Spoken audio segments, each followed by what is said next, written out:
it was so dark, Then I heard So the people walking around like this, all the skin hanging down, both sides, and the face too. So hard to tell who. I hope they don't use that kind of weapon anymore. Let's shift our focus now to our big discussion tonight as work begins in earnest on the Kudankulam nuclear plant. En la central nuclear de Fukushima se realizaron diferentes protestas en rechazo al uso de la energía atómica. Veamos. Protesters are holding their ground. Nuclear power can't compete. Nuclear power is not the answer. Every man, woman, and child lives under a nuclear sword of Damocles.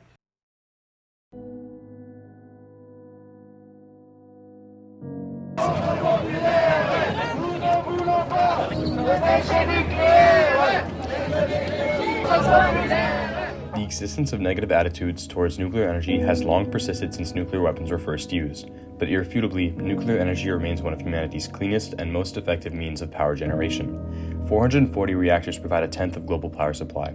However, this number is simply not growing fast enough.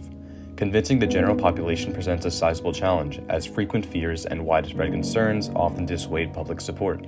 In a 2020 survey, as many as 80.4% of people surveyed considered nuclear weapons to be destructive, and up to 68% of that same body considered nuclear power to be destructive. The stigma surrounding the use of nuclear energy and a few high-profile accidents have aided in perpetuating these fears, leaving a negative impression on the public. As global temperatures steadily rise, countries must rapidly adapt so that they may adhere to their climate conservation commitments. Part of this includes choosing a cleaner source of energy, energies to replace fossil fuels like coal, oil, and natural gas, which release higher rates of carbon emissions than any other source. With pressing concerns facing the greater populace, a transition to nuclear energy is imperative. But before arriving at this conclusion, we must bridge the communication gap and resolve fears that have stereotyped nuclear energy. One of the most prominent obstacles facing greater implementation is unfortunately the regular misassociation of the unassailable nuclear energy with the destructive nuclear weapons. While there have been many nuclear disasters in history, the more recent and notable ones have been the 3 Mile Island accident and the Chernobyl accident. The 3 Mile Island accident occurred on March 28, 1979. The main cause of this disaster was loss of coolant. Due to a chain reaction of mechanical failures, such as inaccurate measuring tools telling the crew that everything was okay, cooling water was prevented from reaching the reactor core, causing the core to overheat. The accident was very mild, and the dosage of radiation received was less than that of an X-ray. The much worse incident, Chernobyl, was caused by an ill-advised experiment that caused a power surge that destroyed one of the power stations at the plant. A fire began and the station emitted large amounts of radioactive particles and dust, which spread all throughout Europe. These disasters and ones like them caused a large-scale movement in opposition to nuclear power. They would reference these disasters to prove the danger posed by nuclear power. This can be seen by the decline and slowing of nuclear power development. Between the years of 1965 and 2004, the amount of power generated by nuclear power plants increased from 25.54 terawatt hours, which is enough to power around 1,787,800 homes, to 2,682.73 terawatt hours, which is enough to power around 187,791,100 homes. However, in the fallout of these disasters, power output has practically plateaued. While these disasters were catastrophic since their occurrence, regulations on nuclear plants have greatly increased, making them much more advanced, safer, and incredibly low risk. These disasters offer opponents of nuclear energy an easy target to point at to explain their opposition. However, they fail to acknowledge that they were not caused by nuclear power itself, but instead by poor management, design, and undertrained staff. While opposition to its implementation is a large barrier to the usage of nuclear power, it is not the only thing preventing its expansion. The cost of nuclear energy is an additional factor limiting its growth. However, on a large scale, nuclear energy can be a valuable contributor to the world's energy needs. While the upfront costs of nuclear power are expensive, over the long term it can be just as, if not more cost-effective than other sources of energy. The overnight cost, the cost of construction with no interest applied, is $3,000 to $4,500 per kilowatt, comparatively higher than solar energy's $1,796 per kilowatt, and onshore wind energy's $1,491 per kilowatt. Yet, over a long period of time, nuclear energy is cheaper, as it only costs $29 per megawatt hour compared to $27 per megawatt hour for solar power, and $25 per megawatt hour for wind power. Ultimately, this demonstrates that nuclear fuel poses not only a solution to emission concerns, but is also economically viable. Nuclear energy is by all means not a perfect solution. However, relative to the vast majority of available sources, it is far and away the best option for the immediate future. Nuclear power plants have operated at full capacity more than 92% of the time in 2021, making it the most reliable energy source in America at the time. That's about 1.5 to 2 times more reliable than natural gas, operating at 54%, and coal, 49%, as well as roughly 2.5 to 3.5 times more reliable than wind, 34%, and solar, 25%. We need to conceptualize that most of the stigma hindering the development of nuclear energy is fundamentally unfounded.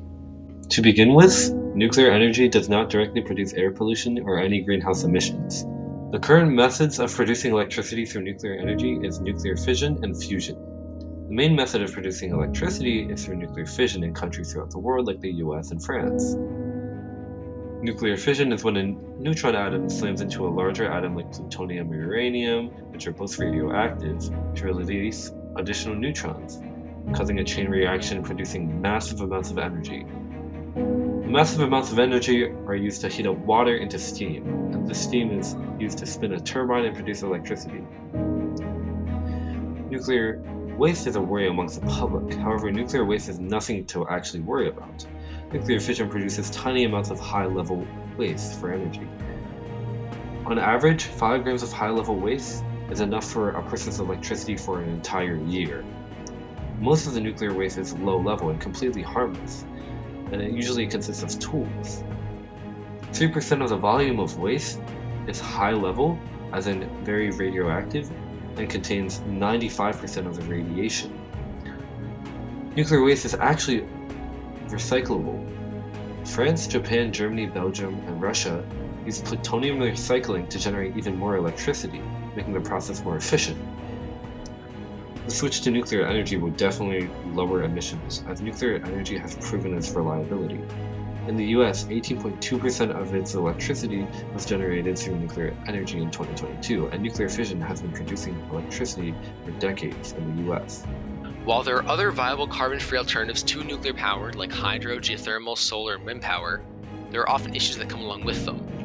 Hydropower, while aiding in flood control and irrigation, also does damage to the surrounding environment, significantly changing the river it is on, creating oxygen-free zones, and killing fish like salmon that attempt to pass through the area. Though there are improvements being made to this, new research is also showing that algae buildup creates large methane emissions that are a major problem that were previously unaccounted for and could be very bad for the environment, though still not as bad as fossil fuels. Geothermal power is renewable because heat is constantly produced in the Earth's core and consistently runs no matter the weather. The issue is that it is very location dependent and it can lead to instability and small earthquakes in the area. The upfront cost is also very high, being 4 to 5 times that of solar and wind power per kilowatt hour, though long term it can be very cheap. Solar and wind power have the opposite issue, where though they are both more economically competitive than alternatives we've mentioned so far, including fossil fuels, they are largely reliant on the viability of the location and weather conditions, which can be a major restriction to many parts of the world. Wind power is loud and disruptive, so infrastructure is still needed to carry energy to population centers from uninhabited areas. And the same issue occurs with solar power, as it requires large areas of land. If the US were to run solely on solar, it would require 0.8% of the total land area. Solar power is also currently only 15 to 20% efficient in converting sunlight to electricity. So while both of these would be ideal power sources, they are only viable in the long term with more infrastructure and with further research to make them more efficient. The same goes for geothermal. There's also the issue of disposing the waste that comes from producing the machines, because though they are carbon-free energy sources, the production of them is not. It often includes toxic waste and heavy metals, which would need to be safely disposed of. Although progress has been hindered, nuclear fuel provides a near limitless, safe, and clean source of baseload energy. Coupled with its carbon-free nature, we have already seen seminal developments in nuclear technology, with its promise of fusion becoming increasingly more efficient in energy production. As an additional bonus, the heat released as a byproduct of fusion reactions can be used to create steam.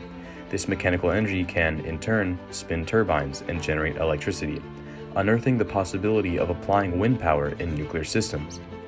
Whilst the validity of such a source of energy has been extensively corroborated through research, the shift to commercial fusion is still an ever-present challenge. However, this neither suggests that nuclear fusion cannot be viable nor feasible. Rather, this demonstrates the role of policy and legislation in accelerating our transition to this potentially abundant, reliable, and carbon-free energy source. Yet nuclear power is not a new phenomenon. It has avoided approximately 55 gigatons of CO2 emissions over the past 50 years, nearly equal to 2 years of global energy-related CO2 emissions.